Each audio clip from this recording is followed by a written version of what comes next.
Skip it up and that up. This is Rich of Review Tech USA, I guess I'll say, and I'm here with Liana Kersner again, and this is episode 2 of the Rich and Red podcast. You will not be seeing video this week because I am working remotely and my internet connection right now sucks. As a matter of fact, Liana is actually doing the audio recording at her place because I can't. If I had my webcam up right now, my whole stream would implode. So don't worry, we're not going to stop doing video for the patrons. It's just that we can't this week due to my limited internet connection. So it'll be back next week when we have next week's podcast. Also, too, like I always say, if you want to support the podcast, which does when I have a good internet connection, give you access to a downloadable MP3, which that will still be available this week, and the full video version of the podcast. You could actually sign up on Patreon for $1 a month. You get access to those 2 extra features, which are really cool. I'll have a link to the Patreon below when you guys see this on Podbean. And eventually, too, yes, many of you have been asking, that is my first order when I get back home, is I'm going to get this on iTunes. Because everyone's been asking me about that. I understand why. I have podcasts on my iPhone too, and it's beautiful. As soon as you get a new one, you get a notification, you click on it, boom, you play it. So much easier. So I get why you want it. So we're working on that too. Yeah, it's more complicated. Like, it's more of a rigmarole than people realize. iTunes is this big hedge maze. Yeah, there's like a whole application. I mean, from what I heard, you always get accepted. I don't know why you wouldn't. I guess maybe it's from a technical, you don't have something right with your settings. But everyone gets accepted, but sometimes it's like 10 days for them to turn around and accept you. And then there's people who get accepted in like hours, I heard too. So whatever. It depends on how close you are to somebody at Apple, that I understand. I'm like, I don't want to wade into that. But yeah, iTunes is not the easiest company to deal with in that regard. But it will happen. It will happen.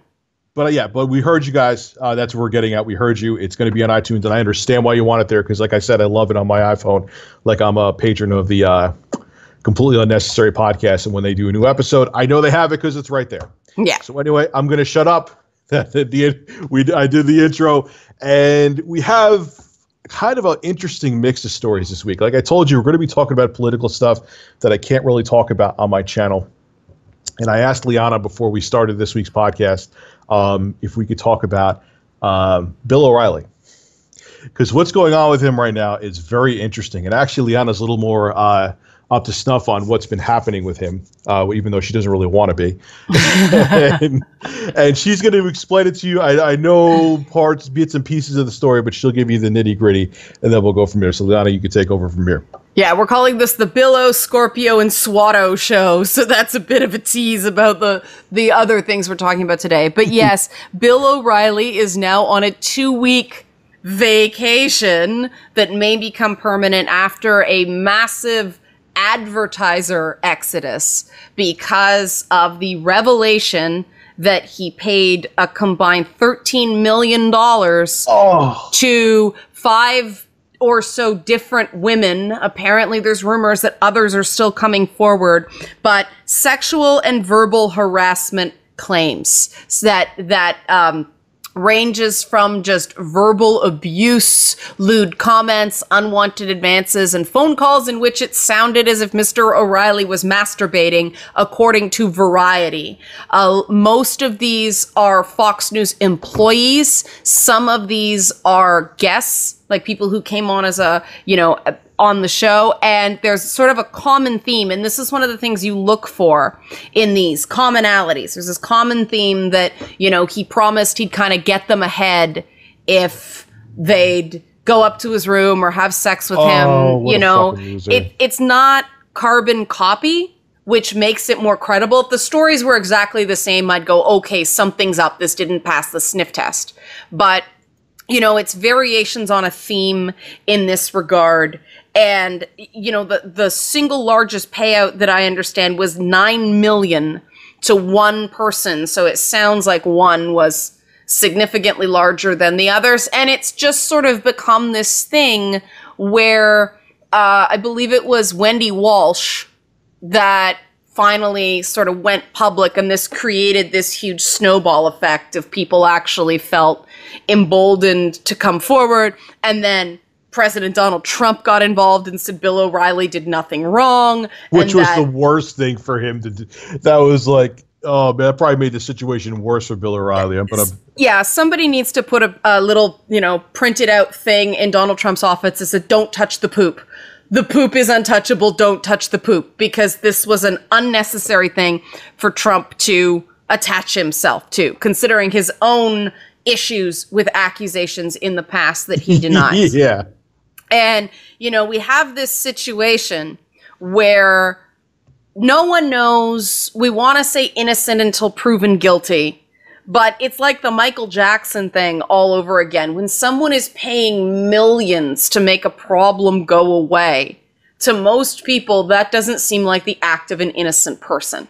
Oh, don't bring that up. There was someone that had World War III with me on Twitter. Yeah.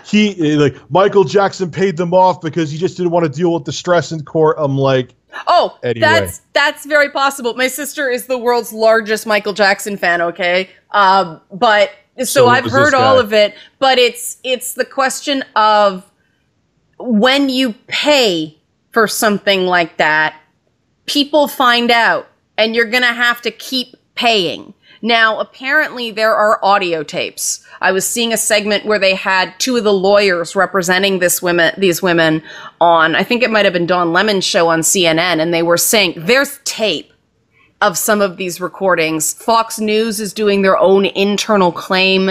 There's their own investigation.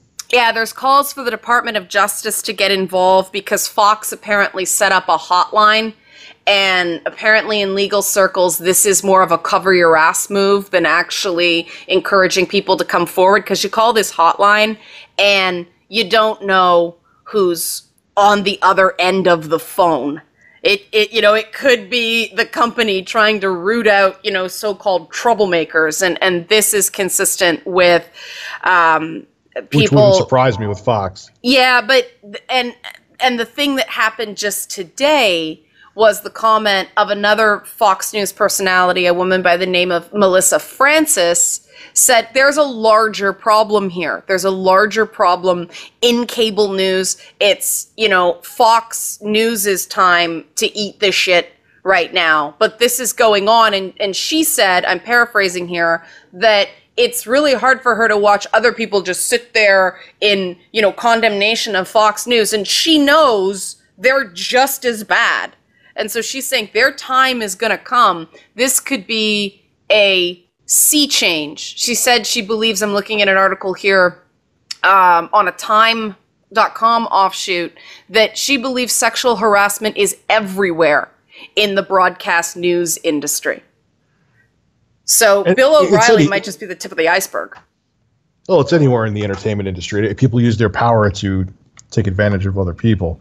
Well, the bad joke here is most of CNN's primetime lineup are gay men. So I don't think we have to worry about the harassment of women with Don Lemon and Anderson Cooper, right? And I think that's why they're kind of none of it's going to get on us. They're coming at him hard, especially Don Lemon. Now, I wonder if, because Don Lemon is personal friends with Megyn Kelly, and there are some rumors about her and why she left Fox News, because, the background of this is also Roger Ailes, and two of these complaints apparently happened after the whole Ailes scandal. And so the big picture thing, it's not just, is Bill O'Reilly a dirtbag? It's, they insisted they were cleaning house. They insisted they were turning over a new leaf.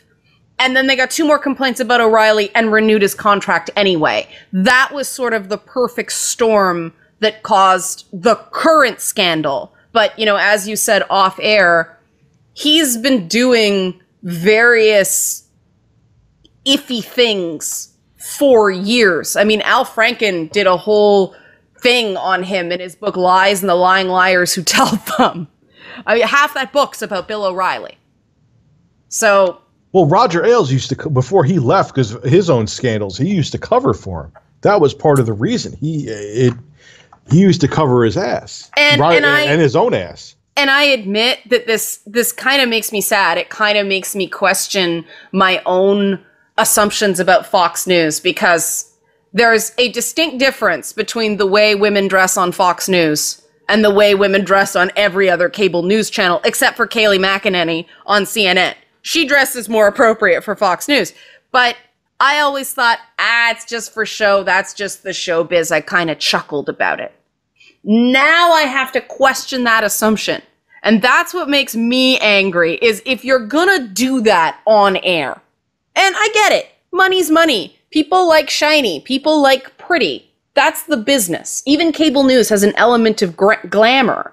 But if you're gonna do that on air, you better be running a totally clean ship off air.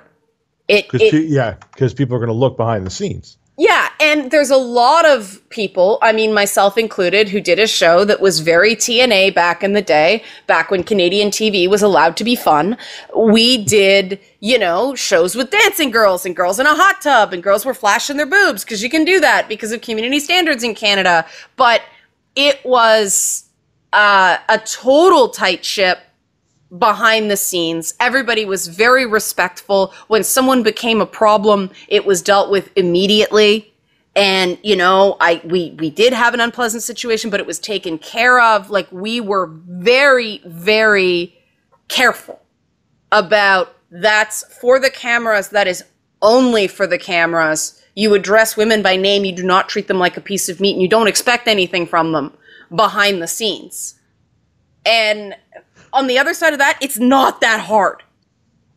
And, no, it's not. These things don't just happen. From my experience, a guy like O'Reilly or a guy like Ailes, he tries something and it works. And then he gets a little more brazen and it works. And it ratchets up. Like, people don't suddenly become alcoholics. It starts with one drink. Yeah.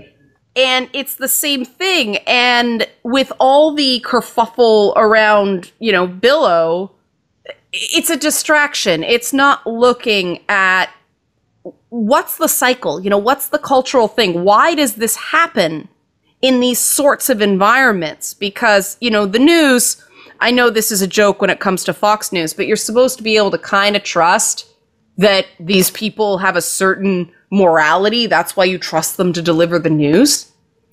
And that's amazing that Bill O'Reilly got away with it for so long. He has been a piece of shit since his inception on TV. He was so synonymous with statements that were racially charged. And I won't say racist because people get upset because that implies intent. But, stuff about black people and stuff about various other people. And he kept getting in trouble, and he got in trouble so much that it became this white noise. That became his brand. And the big rule of media is you can be the biggest piece of crap on the planet as long as you don't violate your brand. And that's what we're finding out right now. What is the Bill O'Reilly brand? Because obviously the advertisers went, we're jumping ship. Now, the thing nobody's saying right now is they're all going, ha, ha, ha, they're counting the number of commercials he has. He went from having 7 back up to 15 in a matter of days. He's already recovering.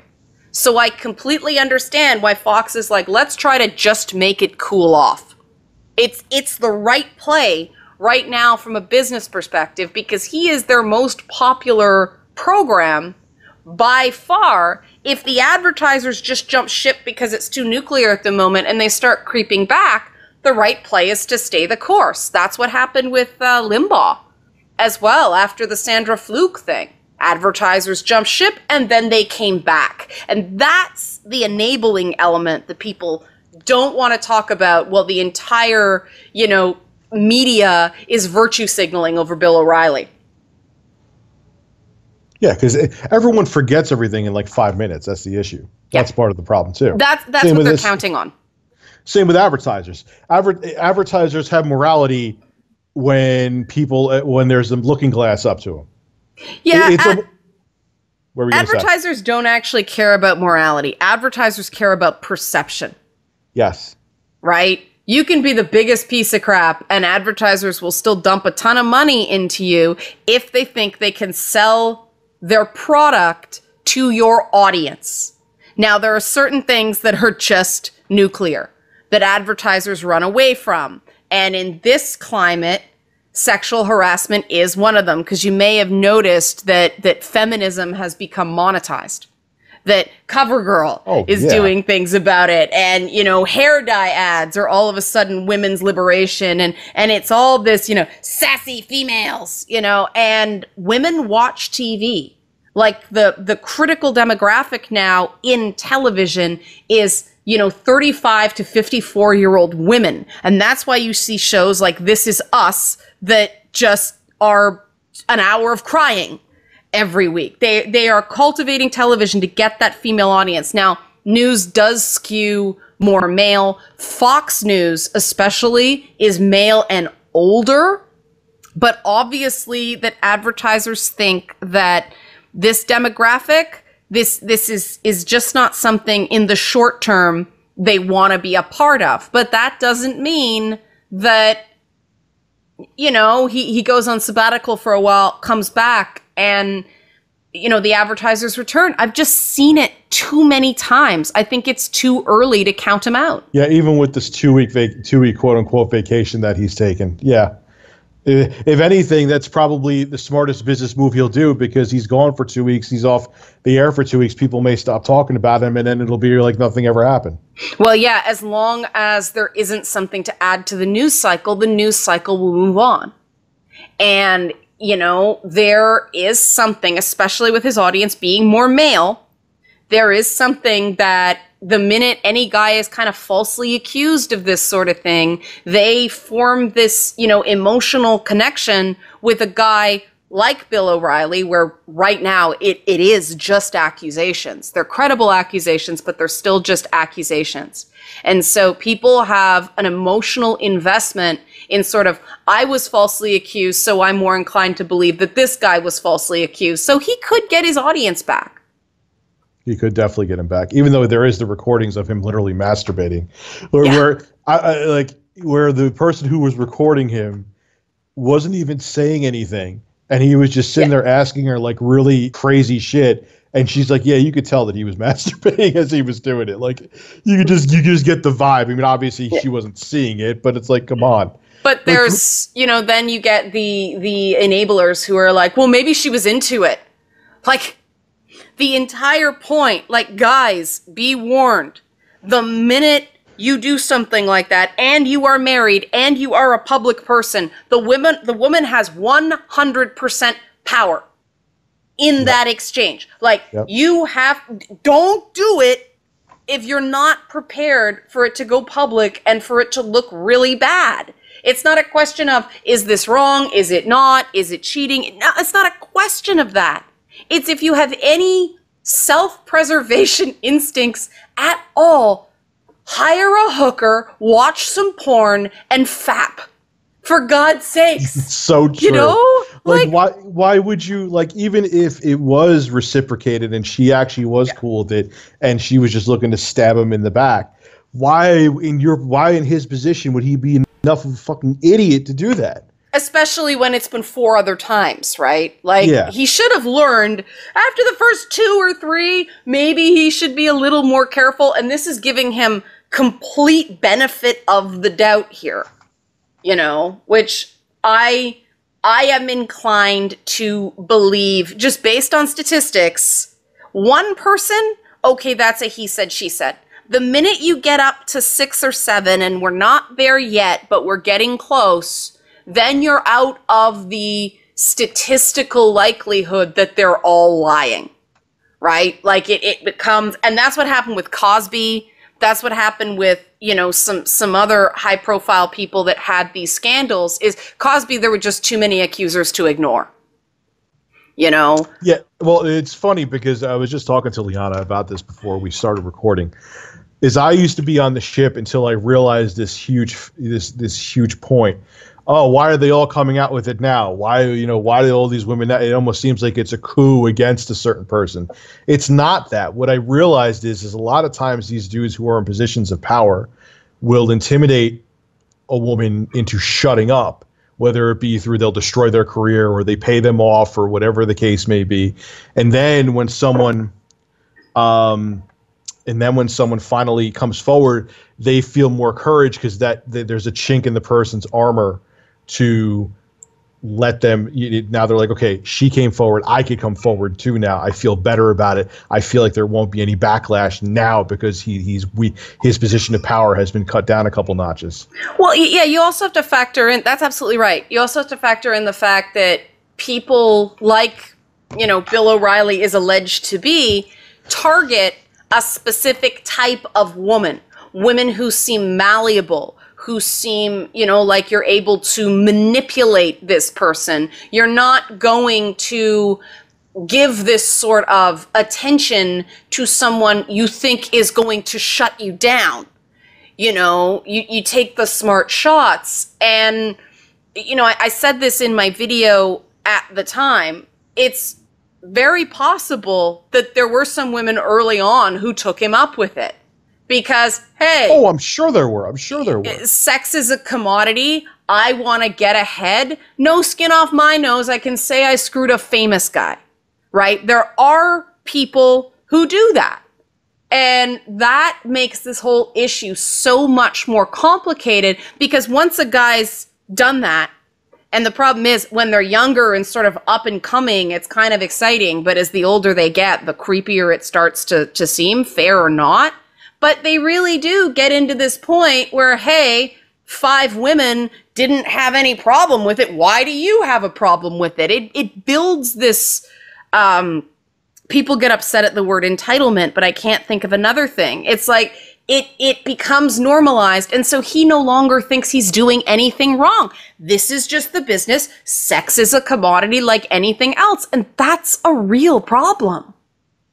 It is a real problem, and it was like the culture. You said there's other news stations that do the same thing, and they're going to eventually we're going to see something from those stories too. But I know the newsrooms I worked with. Christmas parties were notorious. Like really, they were notorious. Everybody knew the people you had to avoid. Everybody knew. Oh, there's this guy. Don't let him corner you in a copy room or in an elevator or something like that. He's grabby McGrabby hands. It is a culture because, like, don't forget, a lot of this stuff came up in, the 70s was when this stuff started going. It really got going in earnest in the 80s when Reagan deregulated TV news. And so it was a very different time back then. And some habits got going. I mean, for the longest time, it was, you're not allowed to bring your spouse to Christmas parties because those were the let's hook up with a coworker events. It was gross. And like, wow. My husband wouldn't go because he didn't feel comfortable. It was weird because I was an employee as well, but it's like, oh, well, if they can go and their spouses, why can't other people? And it was actually like having people who were spouses there made other people uncomfortable because, oh, you're not part of this hookup fraternity. Are you going to tell on us? It became what happens at Christmas party stays at Christmas party. And I don't get it. You go down to LA and you start doing things. I mean, I was told by somebody, I was in there to buy fucking lingerie down in LA. And it's like, you could make a lot of money. Oh, really? You model, right? Yeah. Well, you could make a lot of money. One weekend in Vegas, you can make $50,000. And the guy turned to my husband and said, you can't come. And at that point, I knew exactly what it was. And no, thank you. But I can understand if you're a struggling LA type, $50,000 is a lot of money. That's a year's worth of money for a lot of people. You make that in a weekend. As long as you're willing to,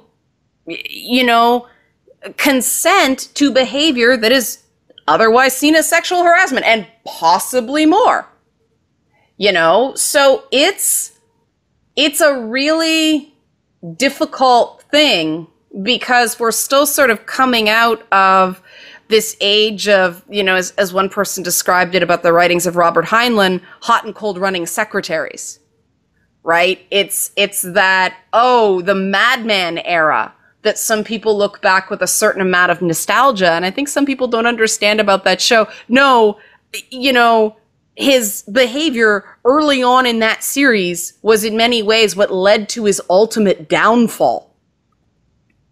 But it's so glamorized. Like, that is a beautiful show. I don't know if you've watched that show. I haven't watched it, though. Oh, at first I'm like, this is awful. This is awful. But I thought the ending kind of redeemed it. It's very ambivalent, but people have this idea that, the 60s, the 70s, time like that, the world made sense. Pre-Vietnam, the world made sense.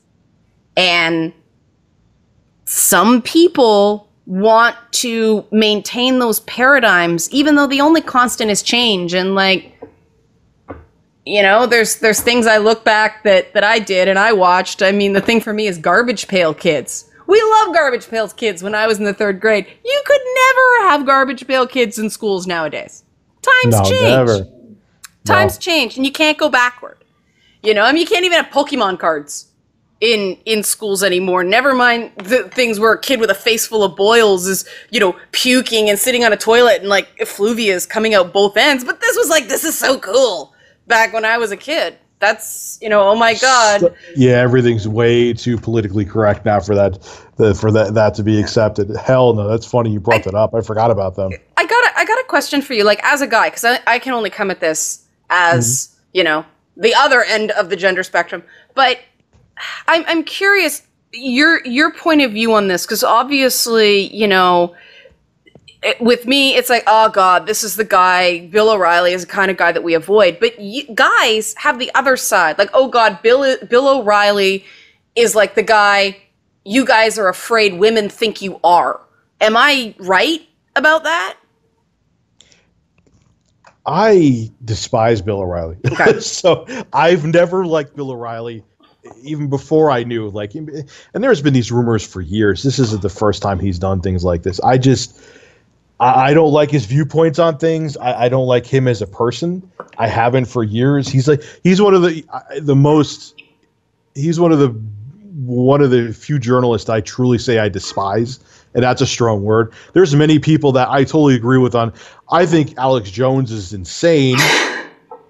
I think he's batshit fucking crazy, and there's been times I've strongly disliked him because I think he's more of a shill than a journalist, but I don't hate him. I don't watch him, but I don't hate him. Bill O'Reilly, there's just something about him, but like I said, from his past, and there's been these accusations been going on for years, and just the fact that he honestly straight up lies on his show many times. Yeah, I just can't stand him. So there's no. I guess I have the same outlook on him as women do, to be quite honest with you. Oh, interesting. Okay. Yeah. Yeah. Interesting. Because sorry, go ahead. He just is just a crappy person. Yeah. I mean, just look into his history. He's just a crappy person. I mean, you can't, and it's funny. It's not even just everyone's oh, that's because you're liberal. I'm no, there's people that are conservative that have a strongly conservative don't like Bill O'Reilly. It's not a party thing, and I don't side with any party anyway. He just, I don't understand. It's sad that Bill O'Reilly, that just shows you how much legacy media is dying. Because if he's Fox's star, the industry is dead, man. If he's still their most popular person, that shows you how much in trouble legacy media is. I admit that surprised me that he was still their top guy, especially with the access to Trump that Hannity's getting. I mean, yeah, O'Reilly got some interviews, and I gave him credit for actually challenging Trump on some things, but he was making these moral arguments where now I'm he's the last guy to cast stones at other people. He's living in this giant glass house, and he has to know it. Oh, he doesn't care. Yeah, it's to him. This is money in a business. It's not like he just came out with a new book and like, oh man, if I knew the title of the book, I'll put it in the video if I can find it.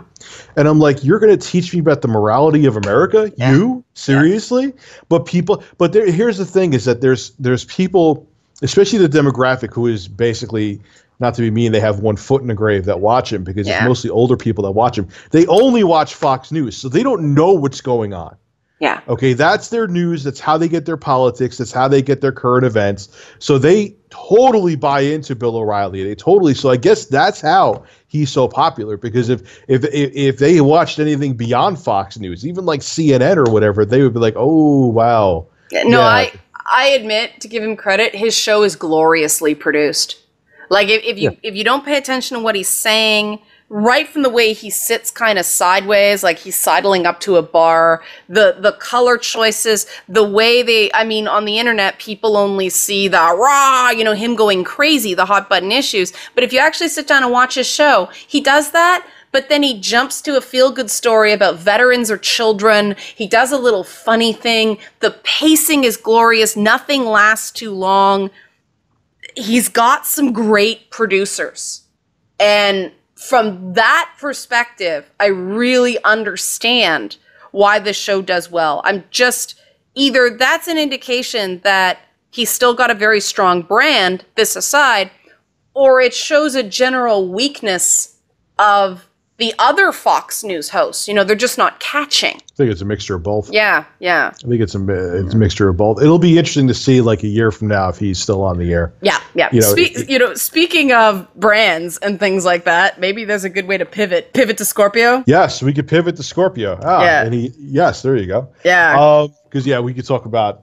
I could talk about Bill O'Reilly for like 6 hours, and then people would be falling asleep during this podcast. So Scorpio. You guys know that I did a video when Digital Foundry, Richard Leadbetter from there, went down to actually Microsoft's campus, and they gave him a first person, or they actually showed him the console and how it performs. And really, there was not that many surprises. Mm-hmm. I was expecting, which I probably should have known better, I was expecting, like I said in my video, I was expecting a price. Fine, I guess that was stupid for me to expect. I even said that in the video. They're going to wait till E3. Duh, but I was like, that makes me think something. I know I'm going to be all over with this video, or all over with this, what I'm saying, my points here. That makes me think the price is probably higher than they know people want to hear. Because if it was lower, they would want to build up the hype now. But that was one thing I was expecting. And I was also expecting to see it. I want to see what the console looks like. I know they're showing dev kits that show it looks like just a bigger, fatter white Xbox One S. But they didn't show it. Those are two things that disappointed me. But anyway, we'll go into the specs. It's going to have a refined version of the Jaguar AMD Jaguar processor, the 8-core processor that's in the original Xbox One. They say they refined it or upgraded it, though. They also did things to the API where things that used to take thousands of instructions now could take like a dozen instructions, which that's actually pretty big. Because the Jaguar processor that's both in the PS4 and Xbox One is kind of meh. They were hoping that having 8 cores was going to make it, even though the per core performance is kind of crappy, that having more cores would help it out. But there's some games that still got bottlenecked and things like that. But they refined the processor. They upgraded it. It isn't Ryzen like some people were suspecting it was going to be. They didn't upgrade to the AMD's newest hardware, but they refined how it runs code and less instructions and things like that. And it's also they clocked it faster. I believe it is now 2.3 gigahertz. They upped the clock speed. And that's the processor. Decent. Yeah, that's compared decent. Compared to 1.75 on the original Xbox One, and the Jaguar cores on the Pro PS4 Pro is 2.1. So it's 200 megahertz faster than. But like I said, they also refined the Jaguar architecture too. It's not just them plopping in the old chip and overclocking it. So. But all that is moot if they're still making it work 3 times as hard. Yeah. Like that's why they needed that giant air vent on the top, because it's running at full speed to do the most basic of things. Well, also, what it really came down to is that the PS4 had a much better hardware design where they had the GDDR5 RAM, and they didn't have. There's that ES RAM. That what Microsoft did is they used slower RAM. They used the DDR3, and on top of it too, what they tried to do to compensate for the slower memory, because they knew it was going to be an issue, is they put a 32 megabytes of super fast RAM on the processor itself. But the problem is that developers said it was tough to actually use that RAM because it was such a small amount, and it's still bottlenecks. So it was not, they couldn't utilize it properly. So Microsoft with the Scorpio was like, yeah, forget that. We're just going to use more powerful hardware. The graphic. Here's the thing: is that the Scorpio. Now, Digital Foundry thought that what they were gonna do with the graphics processor in there is they were gonna have more compute units. They were gonna have like 56 or something like that. Yeah. What they did was, instead of having more compute units, they only have 40, but they clocked them at 1,172 megahertz. So it's fast. So that's what they did to actually remedy that. So they have only 40 as opposed to 56, like Digital Foundry was predicting. But the clock speed on them is much faster. Like there's 30, there's still more than the PS4 Pro too. Yeah. The PS4 Pro is 36, but it's actually clocked at 911 megahertz. So right, it's almost 200 megahertz faster. Yeah. Now this is the only thing that kind of surprised me, even though I know they showed the board when Phil Spencer announced it last year, and you could kind of tell how much memory the Scorpio is going to have. It's going to have 12 gigabytes of GDDR5 RAM. That's a lot of memory for a console. Even in 2017, it's a lot of memory for a console. A dedicated console, that's a ton. The big thing about it, too, is not only is it GDDR5 that runs at, memory bandwidth, there it is right there, 326 gigabytes a second, is that the developers can use 8 gigabytes of it for games, whereas with the original Xbox One, you can only use 5 for games. Right. So that's a big thing, because that'll make it with those big ass textures you're going to need for native 4K games. You know what I mean? The hard drive, 1 terabyte. Think it should be bigger. I do too. I think that's too small. I don't understand why, especially since Microsoft doesn't let you open up the console. You have to have an external drive.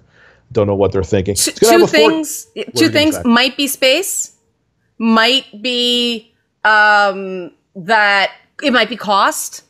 It's definitely cost. It's not space, because they have 2.5 they could make them terabyte drives. Yeah. The only other thing I can think of, I think it is cost, but the only other thing is I understand that the larger drives have a slightly higher failure rate.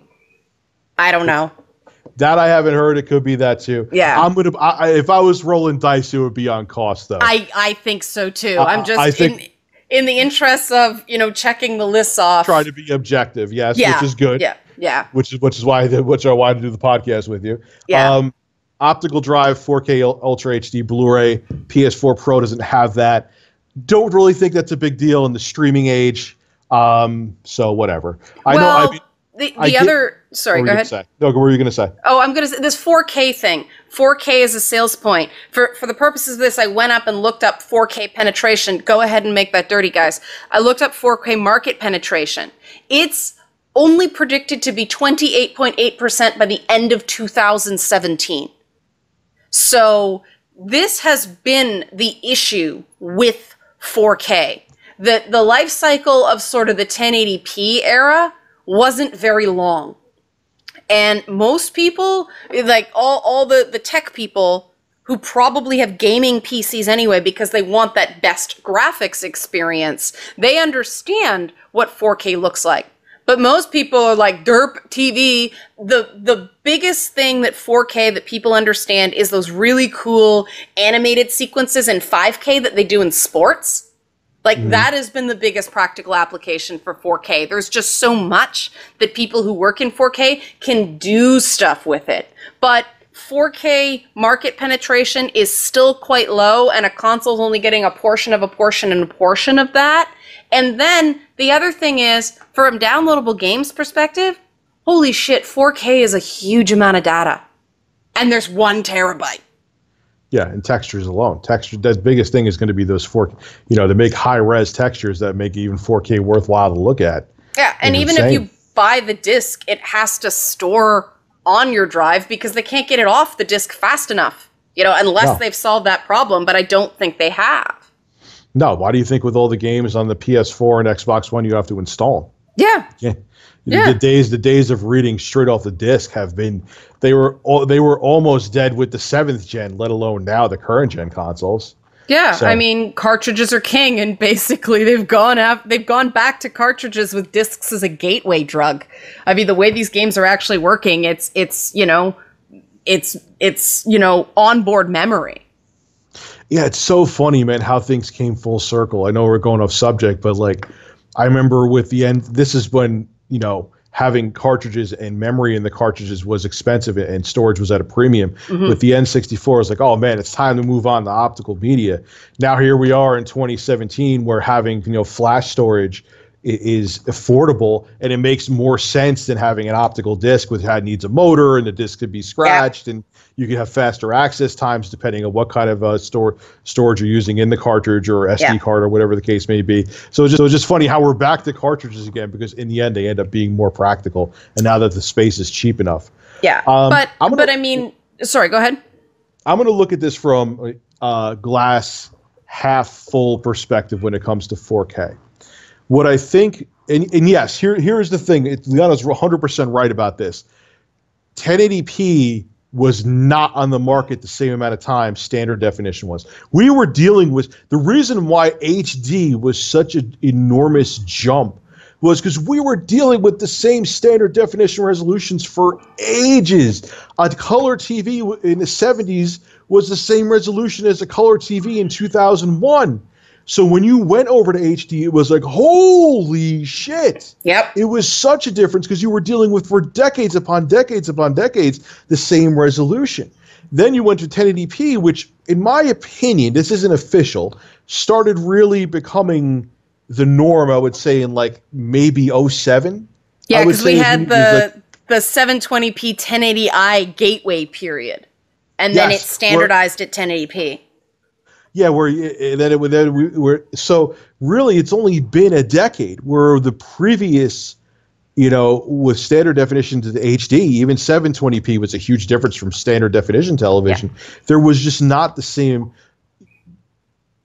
I guess, maturation. I guess you could say the same period of time. Yeah. So it was like, wait a second, I just got used to 1080p, and now you're telling me that I have to go on to 4K. But on the flip side of that, okay. Mm-hmm. Now 4K TVs are affordable. Like my friend Yarrick, for example, he was with his parents, and he was like, he goes, because he's a tech guy too. They went to him for advice, and it was like $100 more for the 4K version of the TV. So it's affordable now. So I kind of see why. But there's another element with 4K that people are missing. What is that? The viewing distances change significantly. You have to, first, 4K screens have to be above a certain size. Yes, they have to be above 50 inches to really matter. And people set up their 4K TVs, and they use the same viewing distance as, if they're really old, an old standard def, 4:3 ratio television, or their old 1080 set. And no, you have to sit a lot closer to that giant screen. And so people are ending up with eye strain. They're complaining that things are too small because, and I know this because when I went from 1080 to 4K, I had to completely rearrange my living room to get it, so that my couch wasn't in the middle of the room, kind of thing. And that is a learning curve as well. I think my couch is actually still too far away from my TV. I think I have to push it a little closer. And so this is a lifestyle change. When you go up to 4K, you need better speakers to really enjoy it. You need proper lighting in your space. And so people get these TVs and they go, yeah, it's TV. And this kills me because I love these technological advances, and I have to go out and talk to people to stay grounded on this stuff. And it's true that they're coming down in price, but let's face it, those relatively affordable 4K TVs are not the true 4K experience. They're dumbed down. The color quality is not as good. The blacks aren't true blacks. All the reasons you want a 4K TV are not available. They're 4K in name only. Or they're just 4K resolution and they don't offer the other benefits along with it. Yeah. But we're getting like this Black Friday, you saw where that tide's starting to turn though, where even if you spent like maybe like they had like the basement bargain or bargain basement, whatever the fuck the term is. They had the $299 TV. Yeah, the dumb TV. The dumb 4K TV, or even if it was a smart TV, it may as well be dumb because the interface is shit. But for a couple hundred more, for $499 more, you could get like a 50-inch or upper 40-inch, forgot the exact size, LG 4K smart TV, which would give you a true 4K experience for around $500. So it's getting there. And I think what happened, the reason why I think we see these consoles from Sony and Microsoft is that they realize that the 8th gen consoles, when they first came out of the gate, were underpowered. I don't even think it had to do anything to do with 4K. If you realize that they were already having to scale back, usually when a new console came out, even like with the 60 and PS3, they were like the bleeding edge of technology at the time. Okay, matter of fact, that the PS3 and 360 were arguably, some may say I'm wrong about this, but a lot of people don't, they were actually ahead of like the best tech that you could get in gaming PCs, like 6 months ahead. So they were like the cream of the crop when they first came out. The 8th generation, when it first started, it was like the consoles were already like, it felt like a year and a half, 2 years behind what PCs could do. Because that's a price threshold. Yeah, price tolerance will not allow them to build, you know, what a PC gamer will get. Well, yeah, because times have changed now, and you know, there was a time like with the 360 when it first came out, it was way ahead of the curve. PS3 too. Now it was like they're already behind. So it was kind of like, oh shit, how are we going to make this generation keep going on when our consoles out of the gate were already substantially behind what tech was capable of doing? So I think that might be part of it too, because you know, like you were just talking about this last time with me. There's a lot of times, or a decent amount of times, maybe a lot's a strong word, where you can't even have games running at native 1080p either on the PS4 or Xbox One. Mm-hmm. So I think that is part of the reason why too, beyond 4K. But I think Microsoft, what they're doing too, is because, like I said to you, 4K TVs are already getting to the point where they're affordable enough. People are like, even if they're not thrilled with 4K, it's kind of like, I might as well get it anyway. Yeah. You know, if it's only $100 more or even $200 more than the other set next to it, you know, what if my DirecTV starts supporting 4K, I'll be ready for it. So I think that's what. If it's anything like here, you have to pay a premium for 4K service, and it's just not worth it to me to do it. You know, there's 4K channels in sports that come standard, but if you want 4K, you know, broadcast, you have to pay extra for that. Yeah, and the weirdest thing with 4K too is that it's not taking over by storm the way 1080p did. You know, it's like you don't see broadcasters trying to scramble to get 4K. I mean, they're doing it, but it's just kind of like in drips and drabs. And I think you nailed why.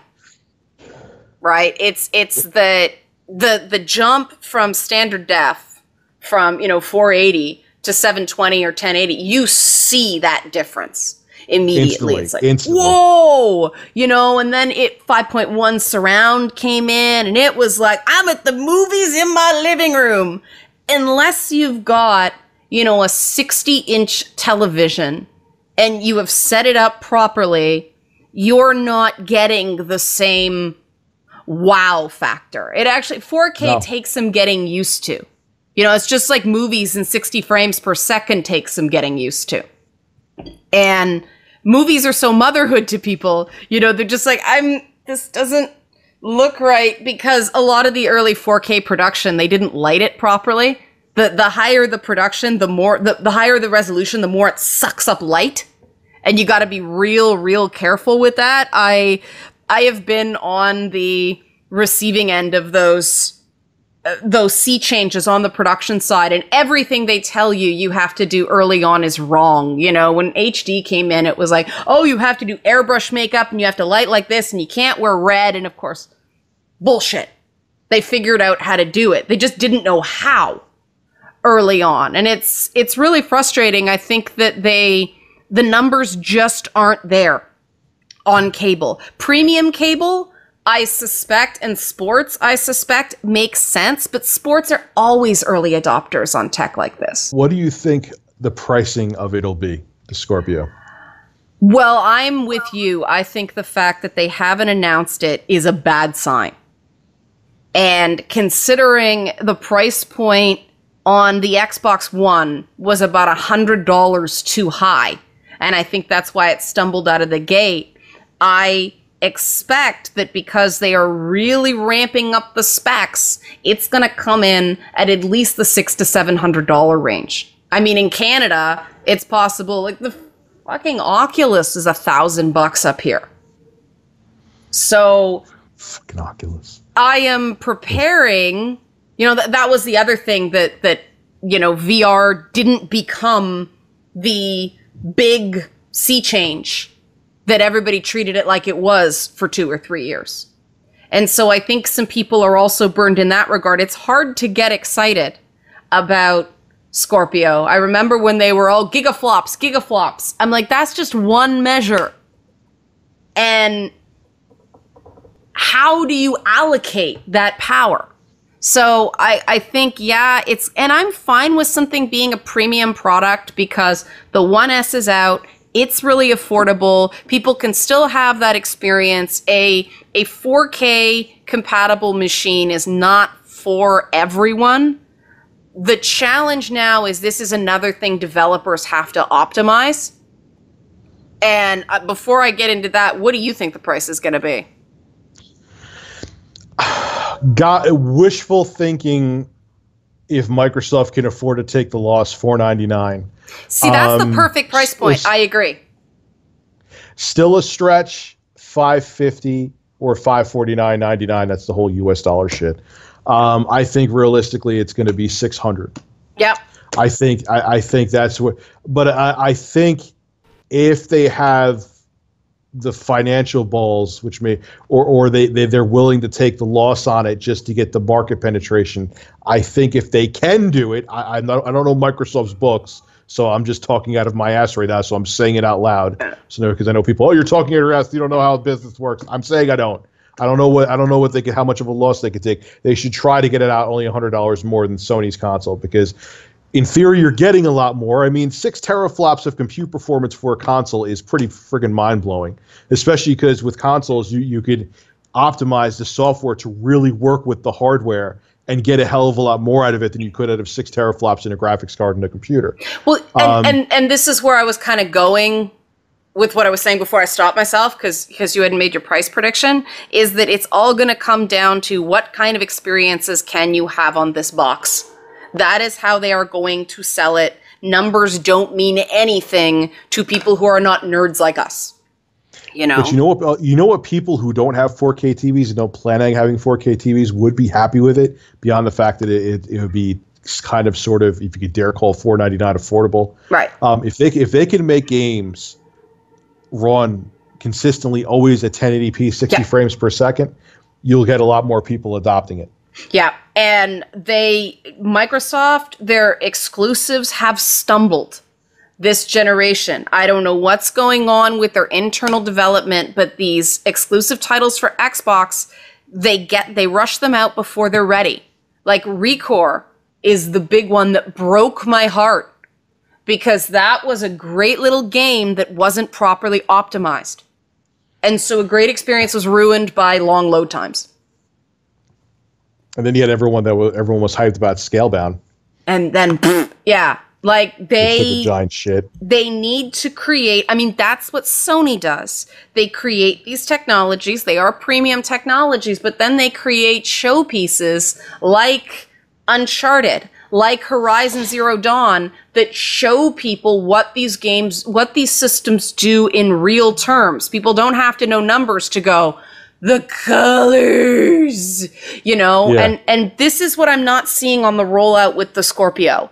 And most people need something with a face. This is what separates techies from the rest of the world, is we get excited over gigaflops and clocks and megahertz and, DDR3 and all that stuff. These numbers mean nothing to the average person. Whoa. No, not at all. Aloy's hair blends into the bushes. That's what my people I know who just want to have a great gaming experience understand. And Scalebound could have done that for Scorpio. I mean, what a beautiful Scalebound on Scorpio. Just boom! Show people what it can do. Giant dragons in meticulous detail. That would have sold those things because people can buy into that. People will dump stupid money into things that allow them to believe in magic. And that is what tech does to most people. When they could see what the tech is capable of, not just reading numbers off a piece of paper. Yeah. So it's going to be interesting to see. Well, I mean, obviously, you know, I'm going to pick up a Scorpio, but it'll be interesting to see what the layman thinks of it. Like I said, the price is going to be key. And if they, like I said, a lot of people still don't have 4K TVs. If they can make every single game run at 1080p 60, that would be a big selling point to people who may not be interested in 4K. So I know Michael Pachter was saying that he wanted to see it, but he's like, oh, if it's anything above $399, it's not going to sell, which he may have a point. But there's no way that Microsoft's selling the Scorpio for $399. It's just not. There's too much tech inside of it. That I know for a fact is just not going to happen. There's no way. There's no possible way. It's going to be. I don't know how the Pro is selling. I understand that it met Sony's expectations, but it didn't meet external analysts' expectations, which doesn't really mean anything. Sony runs its own race. But, Sony has an ecosystem in its products. They have consoles that sell televisions, that sell soundbars, that sell headphones. I know, I'm a Sony addict. But Microsoft doesn't have that same model. And they're a bit lost in terms of branding right now, because they used to be the shooter brand. And, we were talking earlier about how the only constant is change. They need a new identity. And they tried to make it, we're the console where you can play as, girls with brown ponytails. That was their presentation for last holiday, and it didn't work. And they need a brand. That Halo is not the dominant market force it once was. No, not even close. They've got a lot of catching up to do since Sony got that, first kind of killer app with Horizon for the PlayStation. That's like the first big exclusive of this generation. It wasn't Halo. It wasn't even Gears of War, which makes me sad. It was this open world adventure shooter RPG starring a girl. Who would have thunk it?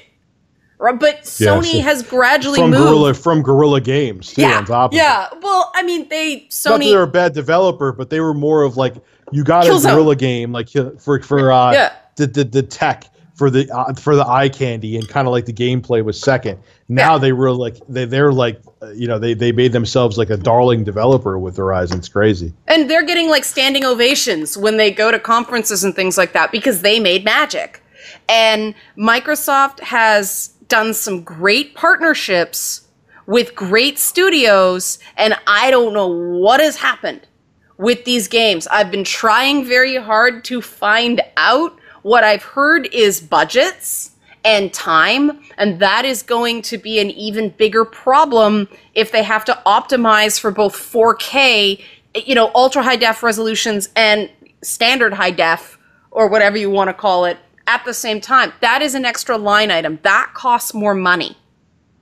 And yeah, that's interesting. And what was also interesting with the Scorpio is there was a time that there was hints that Microsoft was looking to sell the Xbox brand, and now they're doubling down with the Scorpio. So see, I think they should just do a slow, steady creep towards Windows 10 machines. I think that Windows 10 is your operating system, and they're going to become like a subscription-based business with Office and all that stuff. I think that's an all right model. It took me a while to get used to, but I think that's viable for them. But they don't need the Xbox operating system. A stripped-down Windows 10 will work just hunky-dory for games. There's no need to have both. I wonder if one day it almost seems like they're kind of leaning towards making that happen anyway. Yeah, and I mean, then they could outsource because, bean counters don't like the margins on games. They are expensive, they're high risk, and it's you have to put out enough stuff so that your flops are evened out by your blockbusters. It's very much like the movie industry that way.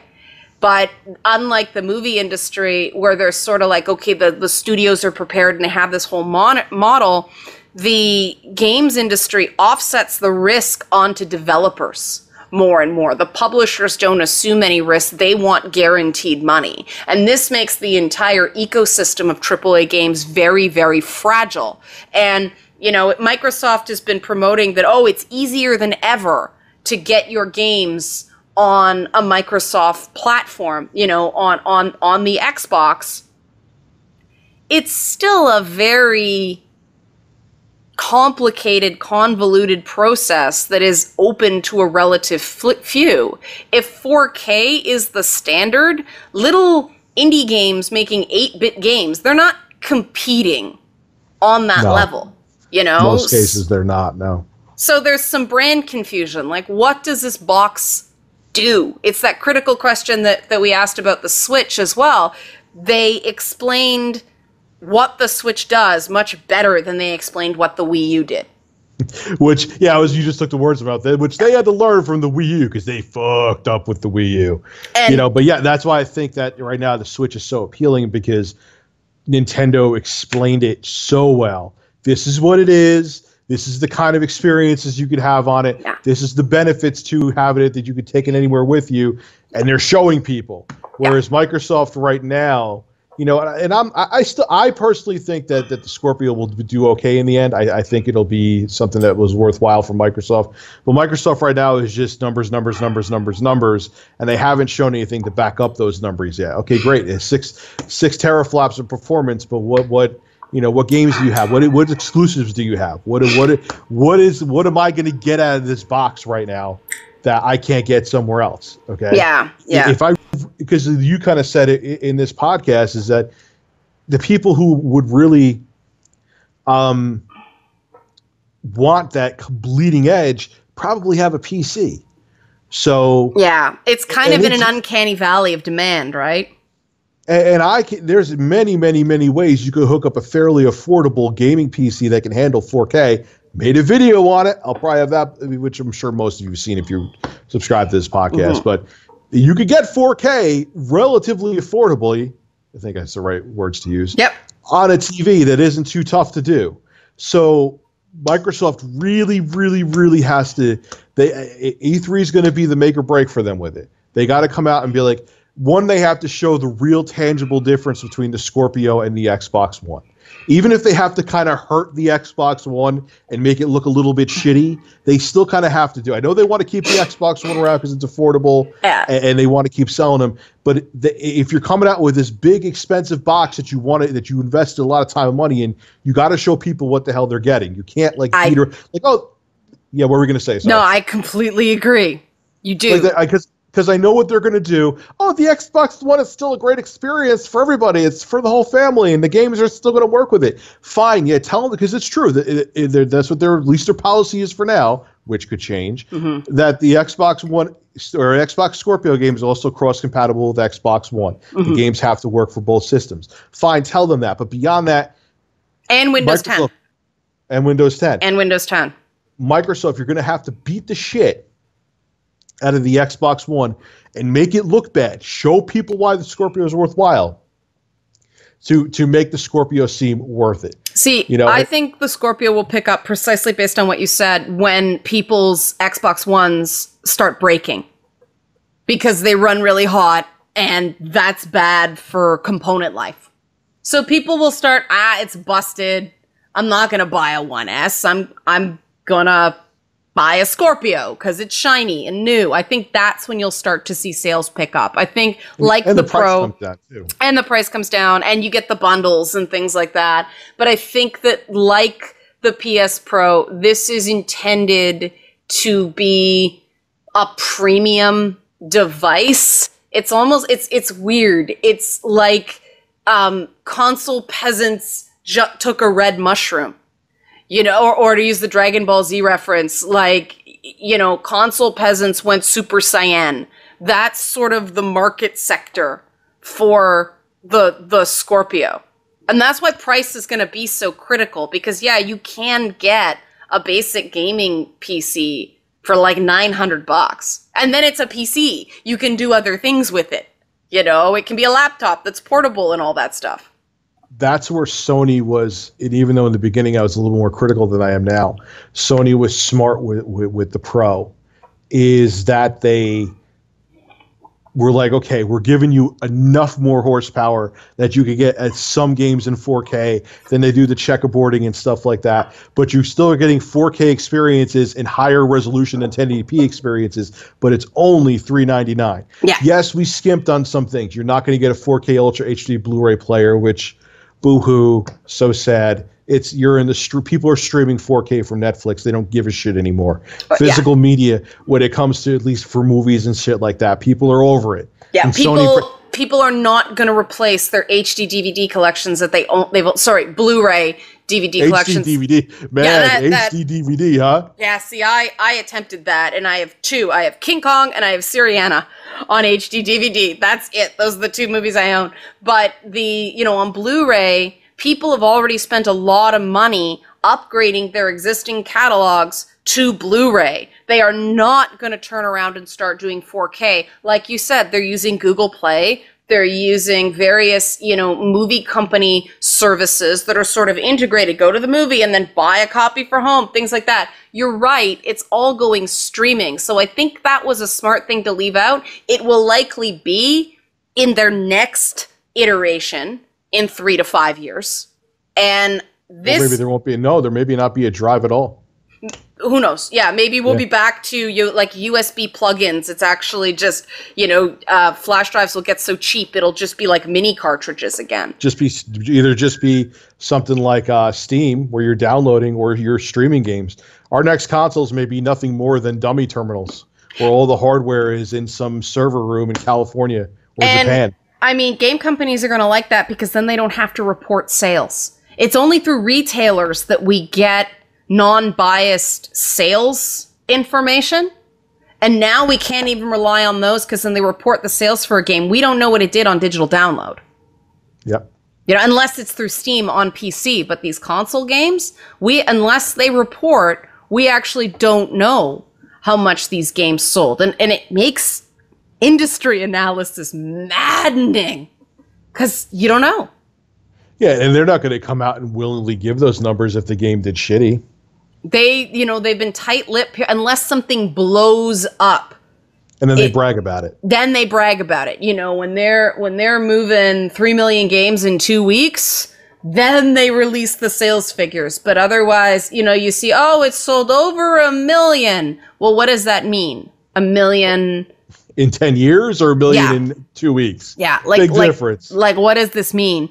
And so, I mean, game companies want people to download, because first of all, that means they get a bigger cut of that purchase price. Too. Yeah, well, it kills the used game market, but it kills game sharing as well, which I'm a little bit sad about. Which annoys me, yes. Yeah, but it cuts down on that. You don't have to pay the retailer. And a game you buy online is the same price as a game you buy in the store, but the console company gets a much bigger cut of that sale. Yeah. They get it because, then they don't have to worry about the manufacturing. They don't have to worry about, getting the discs out there. They don't have to worry about, again, the used game market, which they get nothing from. Once someone trades a game, when someone rebuys it, they don't get anything. Oh, and they don't have to worry. They don't have to worry about shelf space. They don't have to worry about predicting supply. They don't have to worry about pre-orders. It's all there. It's instantaneous. All they need to do is make sure their servers don't crash at high demand. That's it. And that's way easier than cajoling a retailer to give you that extra shelf at Christmas. Yeah, and that's it. And the only thing they have to worry about really is the maintenance of keeping the servers up so people can play the games. Yeah, but they've kind of got that down. They own these massive farms, right? And they close some stuff down as it become unpopular and less popular, and they swap it over. And sometimes that's the developer's problem. The developers have to maintain the servers for games. This is straight up just downloads, and I'm sure they're massive. Yeah, they're ginormous. So it's going to be interesting to see. I'm going to get a Scorpio because and my fiance is probably going to roll her eyes because she gets pissed off because I get too much hardware. She's shaking her head yes. But it'll be the one thing I'll say. It'll be nice to have, which you have with the PS4 Pro too as well. One box, you put it under your TV, and it's 4K with, where unlike a PC, you have to, put the video card in and set up drivers and stuff like that. It'll be nice to have the fluid console 4K experience instead of which PC is getting close to the console experience, but having the PC, which isn't as, in a lot of cases, as smooth. Even like I said, it's getting fairly close. So yeah, agreed. Well, there you have it, guys. We went from Bill O'Reilly to Project Scorpio in one video. That's one of the interesting things about this podcast, and we'll keep that going. So we'll bring more political news, and we'll always keep the tech news too as well. So we won't just go in one direction or the other. Again, guys, if you want to, make sure you support the Patreon. $1 a month gets you access to the video and a downloadable MP3. And we will see you next week. And you'll actually see us next week because we'll be back home where she's holding up a Mario Power Mushroom right now. Magic Mushroom, that's something totally different. And you'll actually see what we're doing again. Don't worry, we're not just going over to audio only. Just my connection right now is like 2 megabits per second and I couldn't do video. So have a great week, everyone. And we will see you in next week's podcast as well. Thank you.